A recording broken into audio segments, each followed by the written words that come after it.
mundo é uma composição de cores. O azul do céu, o verde das árvores, o laranja do pôr do sol, o vermelho de um delicioso morango e até o cinza do concreto das cidades. Todas elas chegam aos nossos olhos pela refração da luz dos objetos. Mas você sabia que 90% das superfícies dos ambientes são pintadas? A tinta é o resultado da mistura do pigmento a uma base líquida, pastosa ou em pó e tem diferentes utilizações, como no setor imobiliário, moveleiro, automotivo e, claro, artístico. A origem da tinta é pré-histórica, quando há mais de 40 mil anos o ser humano usava terra para pintar a parede das cavernas. A evolução do material passou pelos egípcios, chineses e romanos até chegar na Renascença, com pinturas que duram até hoje. No Brasil, a tinta existe desde a pintura corporal dos indígenas, mas o produto, como conhecemos hoje, só chegou no final do século XIX. De lá para cá, as técnicas evoluíram e a indústria de tintas no Brasil se tornou cada vez mais criativa e competitiva.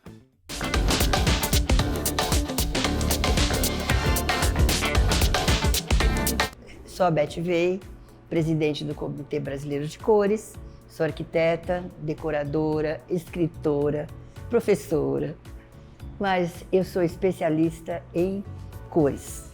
A tinta é um veículo que colore as coisas.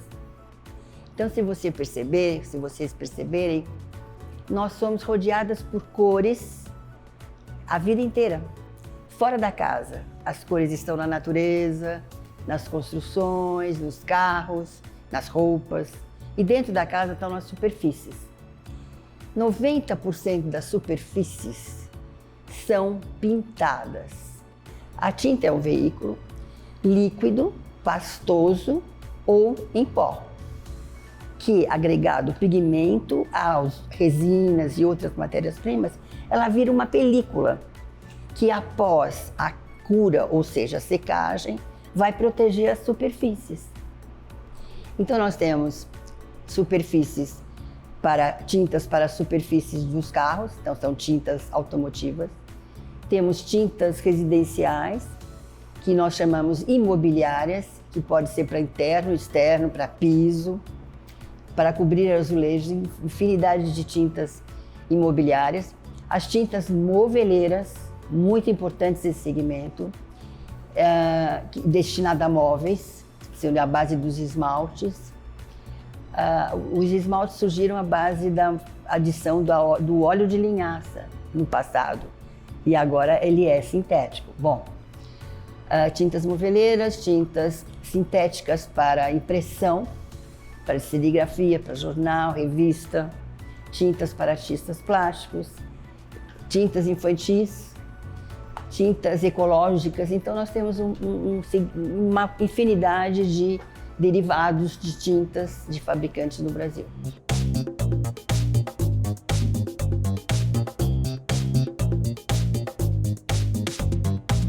Meu nome é Alessandra Alves Gonçalves, eu tenho 32 anos e sou empreendedora. Sempre trabalhei com tintas, eu sempre estive aqui na MHI, como é uma empresa familiar, né? Desde os meus 12 anos eu estou aqui.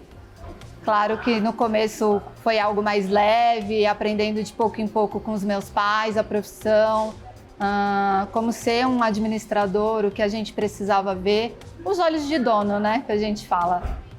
É um negócio de família, desde os 12 anos foi quando meu pai abriu a primeira loja, que foi a nossa sede, inclusive no dia do meu aniversário. A nossa empresa começou, na verdade, com uma única loja, totalmente virada para o ramo de tintas. Então, antigamente nós não trabalhávamos somente com tintas mobiliárias, mas como as imobiliárias, que é para pintura residencial, de prédios, e também com tinta automotiva. Até mesmo essa expertise do laboratório de desenvolver cores diferenciadas veio da linha automotiva, que a gente começou trabalhando lá no final, lá no comecinho, quer dizer. E hoje nós somos já 4 lojas, a nossa matriz, nós finalizamos ela, mas desenvolvemos 4 lojas com um porte muito maior já. E inclusive todo o nosso processo de vendas, de desenvolvimento de cores já é muito mais mecanizado. Nosso recebimento de produtos, por exemplo, hoje, uma carreta que a gente demorava aí quase um dia para ser recebido de um material mais pesado como o MDF, a gente não demora mais do que 30, 40 minutos e com o trabalho de um único operador. Então a gente evoluiu muito dentro do nosso ramo.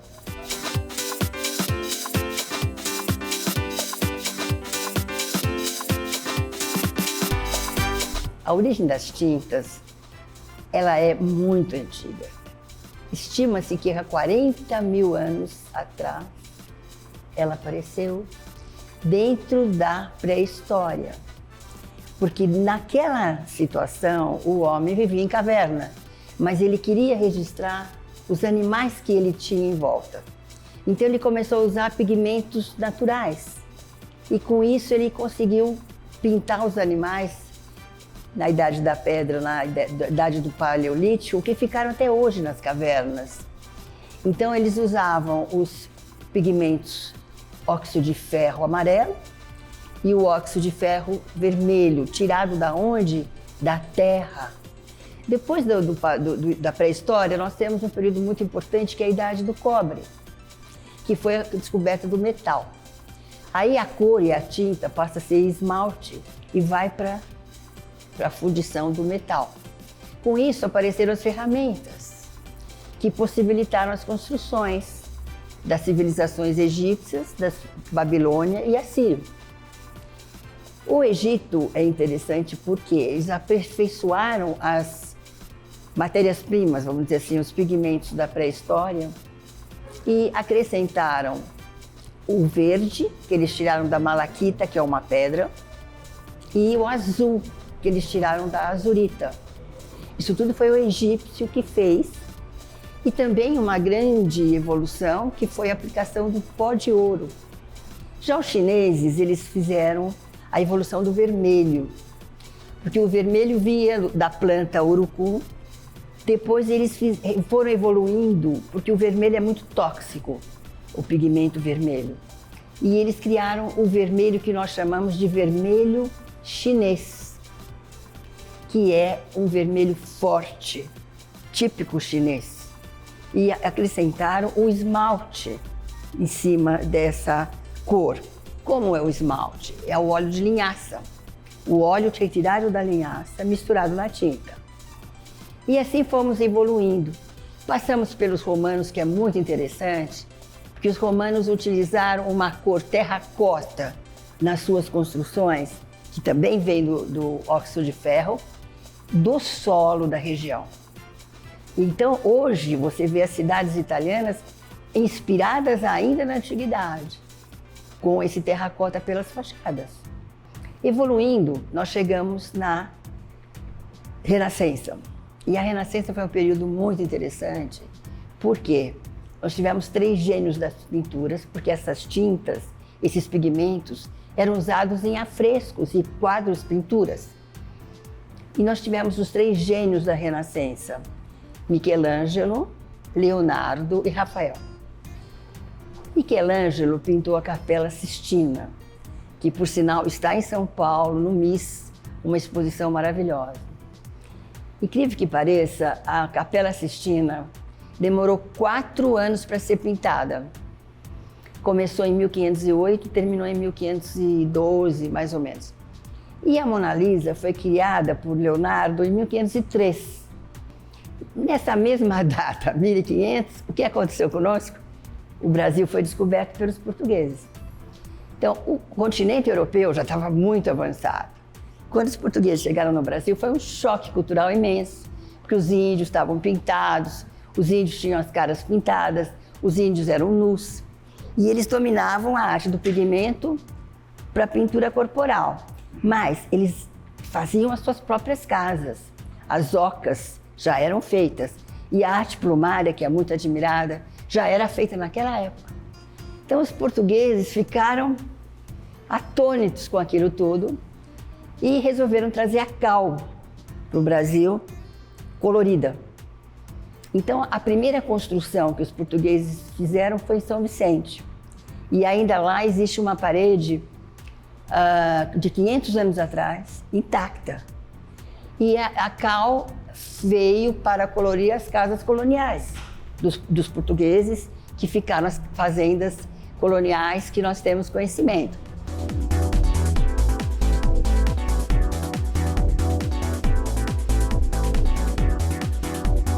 A origem da tinta no nosso ramo da pintura moveleira, ela é muito antiga, de antes de Cristo, a gente sabe, mas no nosso ramo a palavra que mais chama a atenção da tinta é a palavra laca. Essa palavra, ela vem na verdade de um produto muito, muito antigo, já utilizado há muitos anos e que até hoje é inclusive comercializado, que é a goma laca, a famosa casca de barata. Então a palavra laca, que vem da origem desse produto, da goma laca, a gente sabe que é de 4.000 anos antes de Cristo, já é algo bem antigo e é um produto que é utilizado até hoje tanto para a produção quanto para o embelezamento dos móveis, que é a ideia da tinta hoje. É a base para a produção de qualquer tinta. Acredito até que de qualquer produto para pintura, não só da tinta em si, mas produtos como que preparam o fundo da madeira, como primer, seguem mais ou menos a mesma linha de produção, que é juntar uma resina, solvente e pigmentos, que os pigmentos servem para dar cor à tinta. Então, normalmente as fábricas fazem essa mistura dentro de tachos, são tachos aí de 1.000 a 1.500 litros. Eles misturam esses componentes até ficarem bem homogêneos. E essa mistura depois ela é fracionada em embalagens para vir até a nossa loja ser comercializada.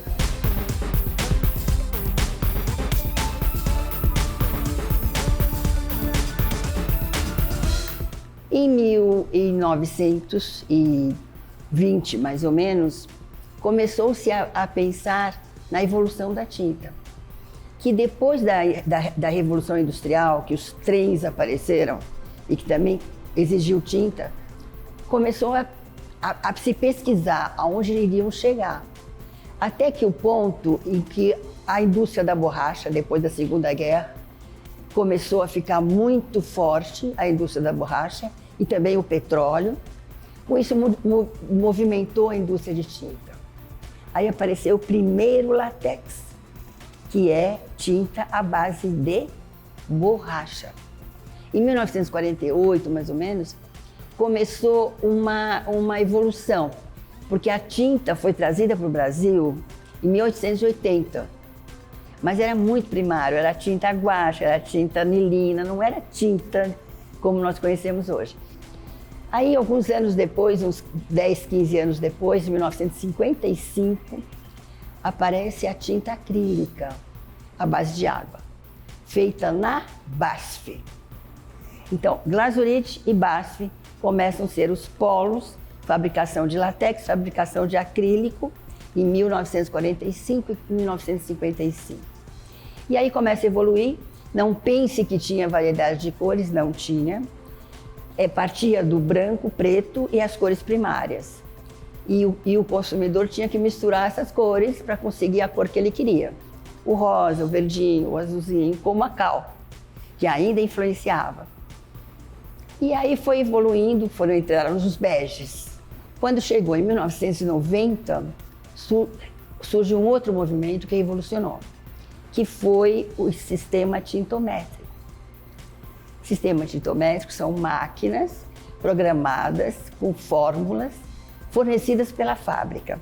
Então a loja já tem a máquina, ela digita a fórmula que a fábrica deu e sai a tinta com a base própria. Então é o pigmento que chega na base e fornece a tinta pronta para o cliente.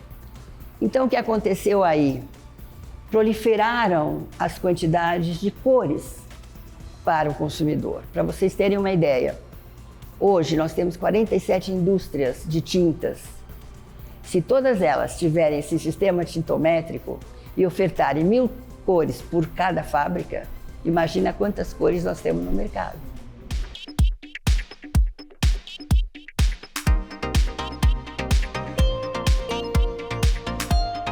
A inovação no nosso mercado é algo fundamental. Todo cliente, todo consumidor final que quer desenvolver um novo ambiente, que está investindo para desenvolver um ambiente ou atualizar esse ambiente dele, ele quer ter essa sensação de algo novo, de algo inovador.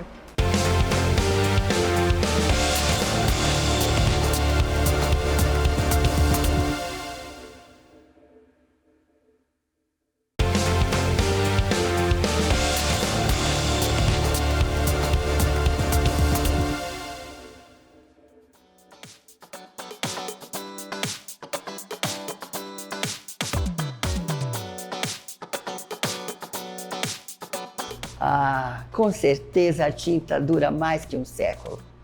Veja o caso da Capela Sistina de Michelangelo. 1500, nós estamos em 2022, ela está intacta. Então a tinta dura, ela é resistente se ela for de pigmento for de boa qualidade. Mas tem um fator muito interessante que eu acredito que é mais importante do que a tinta melhor. É a preparação da superfície. Então a parede tem que estar perfeita para receber a tinta. Senão a melhor tinta não vai ser boa, porque vai aparecer as imperfeições da parede.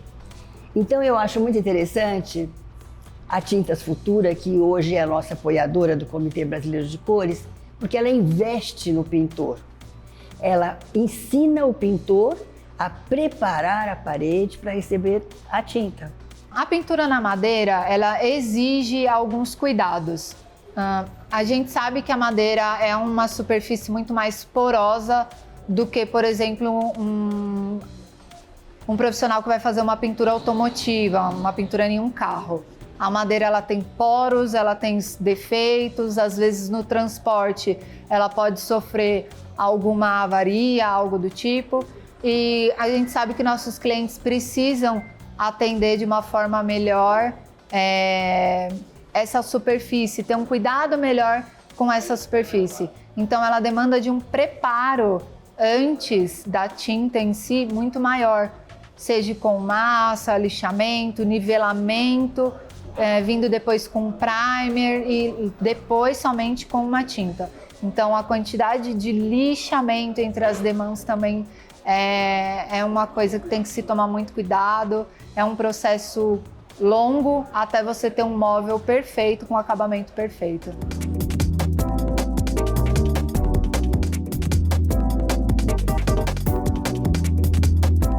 Pensando em tintas, a entrega hoje dos produtos, a gente tenta fazer ela nas lojas de uma forma mais inteligente. Antigamente a gente comprava um grande volume, pedia para entregar tudo numa loja centralizada, num depósito centralizado e depois fracionava. Hoje não, como a gente consegue ter um sistema que mostra para mim o fluxo de venda mais rápido em um tempo menor, a gente faz uma divisão de compra entre as lojas, atendendo aí uma média de 45 dias de venda e fracionando para diminuir os custos que a gente tinha de transporte entre as lojas, de manipulação dos produtos entre as lojas. Então hoje a gente busca fazer uma entrega mais assertiva, mais inteligente e fracionando os pedidos do fornecedor em todas as nossas lojas. A tinta em si, ela não precisa ter um lugar muito específico. Precisa sim estar posicionada em lugares seguros. É um material inflamável, querendo ou não, então segue algumas normas, né, de segurança que a gente precisa estar sempre atento. Então, extintores, brigada de incêndio, essas coisas a gente precisa estar sempre atento. E elas são sempre armazenadas em prateleiras específicas, sempre longe de umidade, de qualquer coisa que vá interferir na integridade da lata ou do conteúdo de dentro dela.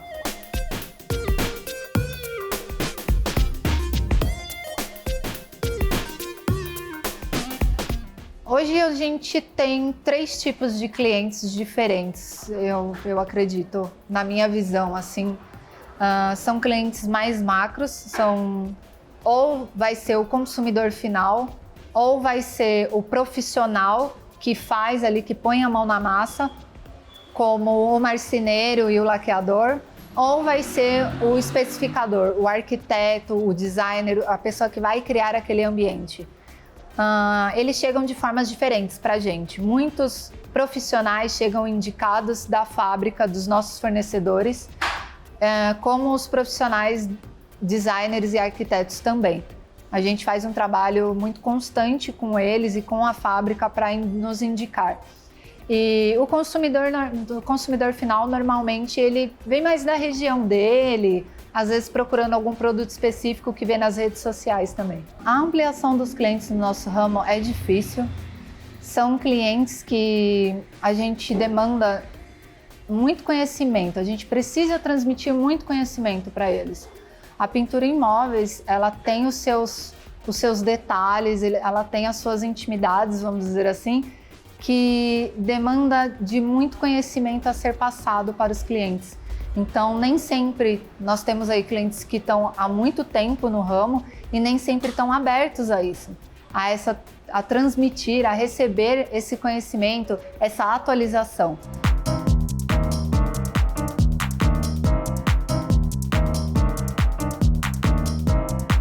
O que hoje diferencia as fábricas é justamente o marketing. Cada marketing faz vamos dizer, a sua divulgação de uma determinada maneira e distribui o seu leque de tintas. E com isso, os arquitetos, os especificadores têm conhecimento das suas cores pelo sistema tintométrico. Mas o que aconteceu para elas se diferenciarem uma da outra? Elas criaram a cor do ano. Cada fábrica tem a sua cor do ano. Eu acredito que, visando a tinta, o nosso grande diferencial é entregar um produto personalizado. O que seria isso? É o desenvolvimento de cores personalizadas para o nosso cliente. Eu tenho duas vertentes que acontecem muito dentro das nossas lojas. São clientes que pegam trabalhos para grandes empresas, por exemplo, uma usina de marketing, o pessoal que trabalha com marketing, pega o trabalho com uma empresa que já tem uma escala de cor do logo deles, do trabalho deles fechada, e às vezes passa para a gente um padrão Pantone, ou passa uma amostra e tem que ser um produto perfeito com aquela amostra. A gente pode falar para o cliente que não tem problema, ele não precisa ficar desesperado, porque ele pode trazer ou esse código Pantone, ou alguma referência, alguma peça, e a gente desenvolve essa tinta para ele perfeitamente. A inovação no nosso mercado é algo fundamental. Todo cliente, todo consumidor final que quer desenvolver um novo ambiente, que está investindo para desenvolver um ambiente ou atualizar esse ambiente dele, ele quer ter essa sensação de algo novo, de algo inovador. Então, a gente estar sempre à frente das novidades, de trazer as novidades para o mercado e ser o líder em estar sempre se atualizando. Por exemplo, a Farben tem muita tecnologia em tintas e sempre traz produtos novos. Nós tivemos ano passado a Formobile e teve lançamento de diversos produtos do nosso fornecedor nessa feira. É uma feira do ramo, né, de mobiliário.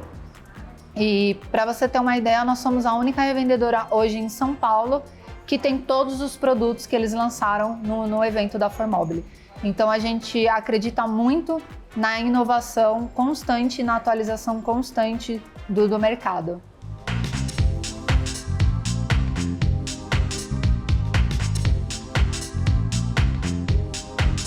Acredito que antigamente era mais fácil, até mesmo por nós não termos muita concorrência no ramo de tinta voltada para móveis. Então, antigamente era um pouco mais tranquilo esse desenvolvimento a longos passos. Hoje, nosso crescimento não é tão rápido, mas como nós estamos no mercado desde o começo, já há muito tempo, a gente sabe o trabalho que tem que ser feito. Essa é a verdade, né? Nós estamos tendo bons lucros, sim. Eu acredito que o ramo de tintas é um ramo que a gente consegue trabalhar com margens interessantes. Não é fácil vender a tinta, é uma venda muito técnica, muito difícil e, querendo ou não, os produtos têm validade. Então você não pode ficar com eles parado muito tempo na sua prateleira.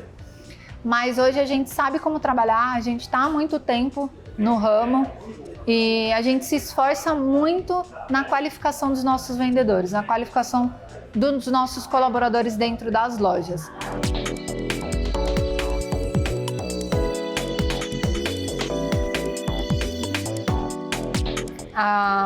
tá querendo começar nesse ramo, eu acho que a dedicação é muito importante, o conhecimento é muito importante, não é um mercado fácil, é um mercado cheio de percalços, cheio de dificuldades. Você precisa saber muito sobre produtos, a gama de produtos é muito grande, o leque de produtos é muito grande, então a diversidade não só das bases, do tipo de produto que a gente tem, mas de cores e toda a técnica que você e seus funcionários precisam ter para o atendimento perfeito, um atendimento realmente que faça a diferença, que não vai fazer você se tornar só mais um lojista, é muito grande. É um conhecimento difícil, não é fácil a venda de tintas, principalmente no ramo da laqueação, mas é algo que quando você atinge também é muito gratificante.